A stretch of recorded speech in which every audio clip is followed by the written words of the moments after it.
Hello and welcome to Panther News 22.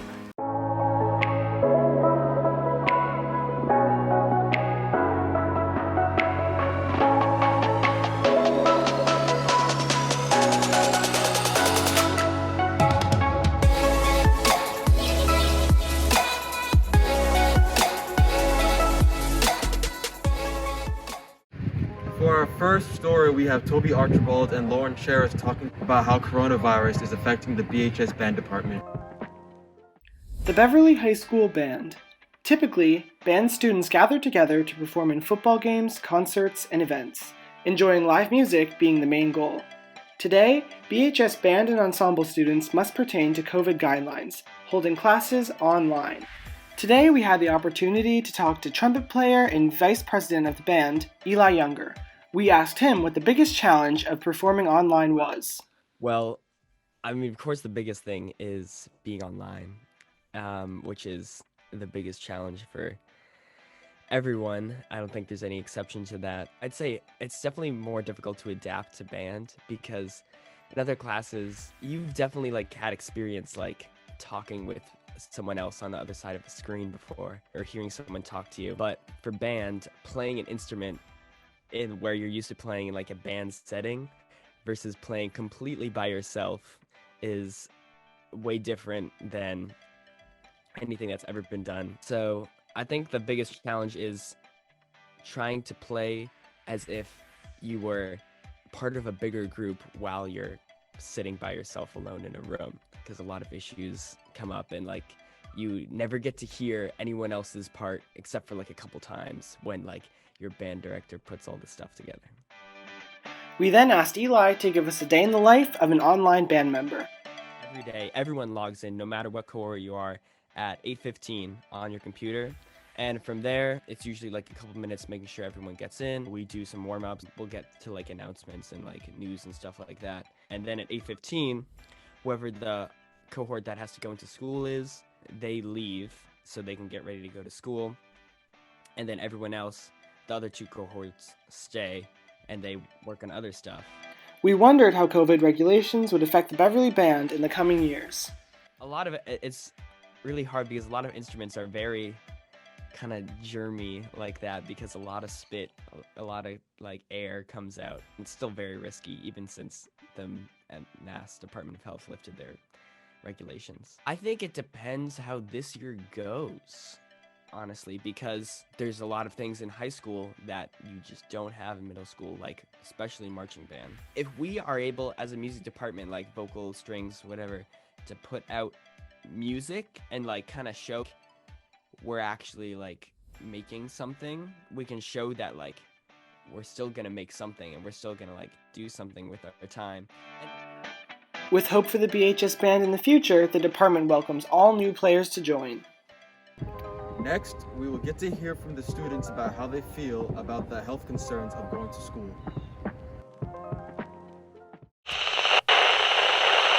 60,000 confirmed cases here in the U.S. More than 2,900 have died. Coronavirus deaths. It's been almost a month since the first case of COVID-19 was confirmed in Arkansas. Against the Chinese virus. Milestone, the world surpassing 1 million deaths from the coronavirus.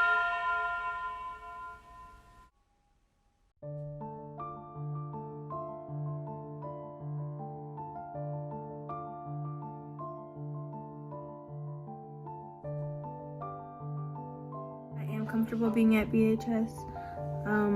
My mom is comfortable as well. I am aware that Corona is spreading, and that just means people need to really social distance and stop the small gatherings, because the small gatherings is also a reason why the cases are rising. So, hi, my name is Kiana Dang, and I'm a student at BHS. First question, at the beginning of the whole school year, I was comfortable attending BHS during Corona, and then as cases started to rise, and we even had a case at BHS, it got not uncomfortable, but almost nerve-wracking, and it was as if everyone was on edge, and teachers got more cautious, and everything got more, not so much scary, but we had to do more protocols and stuff like that. My parents, at the beginning, they did not like the idea of me attending BHS during Corona. They did not want me to do hybrid, but they did have to realize that my education always comes first, and I couldn't have an education that was solely on my laptop and just all online. It just wouldn't be ideal. But they try their best to keep up with the daily news, make sure that if there is any new cases, they know about it, and they make sure that I stay healthy and safe as much as I possibly can.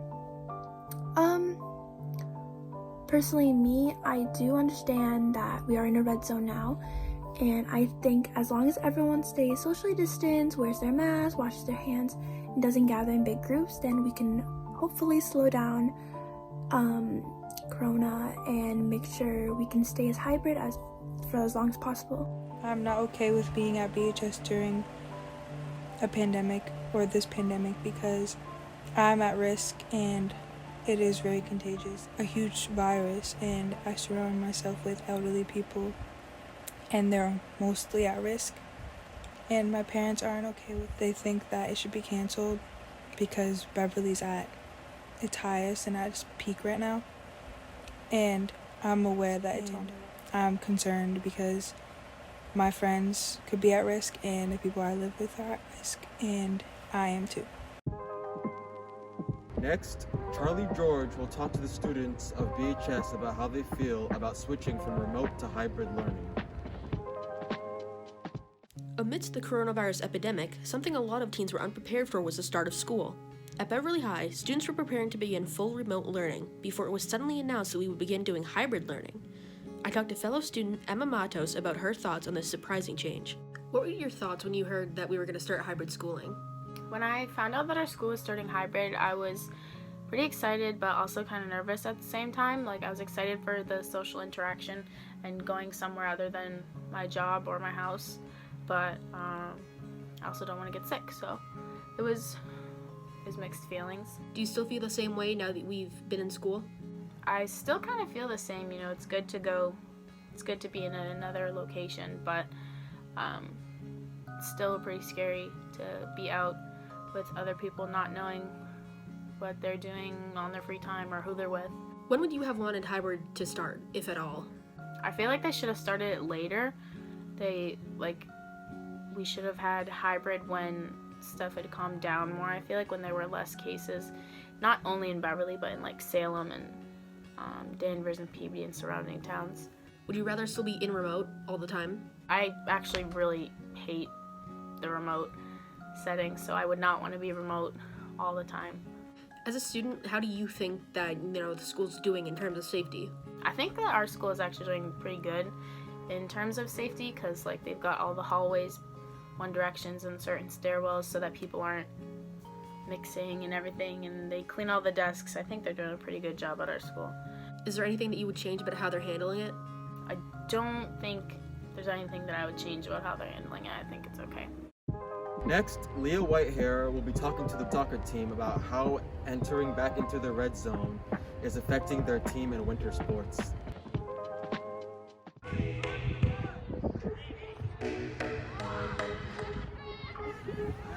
Athletes were very lucky to have received a season this fall, and with all the regulations the NCAA put in place, students were able to have a very successful and almost normal season schedule-wise. Players at BHS responded to the changes well, on and off the turf, which is very impressive as they were not given much of a preseason or training period with the masks being worn. As the season continued, so did the school year, and as teen tendencies are hard to break, house parties in surrounding towns continued. This is cause for many concerns because not only are students exposing themselves to others, they're then bringing it home to their families and then onto the bus with all of their teammates without knowing it. Studies have shown that COVID can live on a surface from anywhere between hours and days. This makes house parties an enormous risk. For this reason, even if it's only one player on the team in attendance, the entire team has to quarantine. This process has greatly affected the schedule of the boys' team.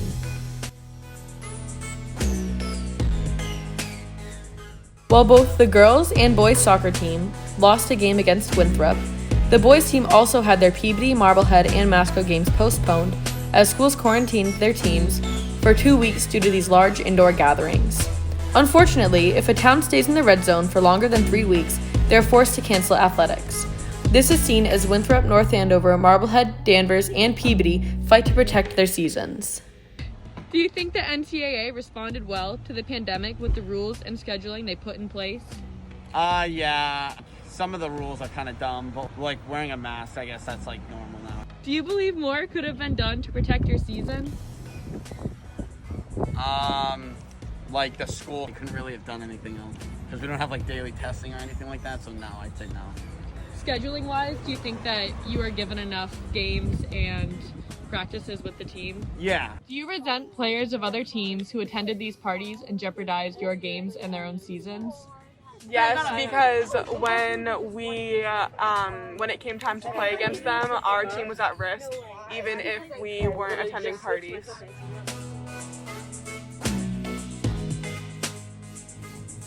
Clearly, the NCAA is taking state and high school regulations very seriously, so it is crucial that we work harder in the winter and spring seasons to not only protect our athletics, but to remain safe from the virus. That's all for this week. Thank you for tuning in and see you next week on Panther News 22.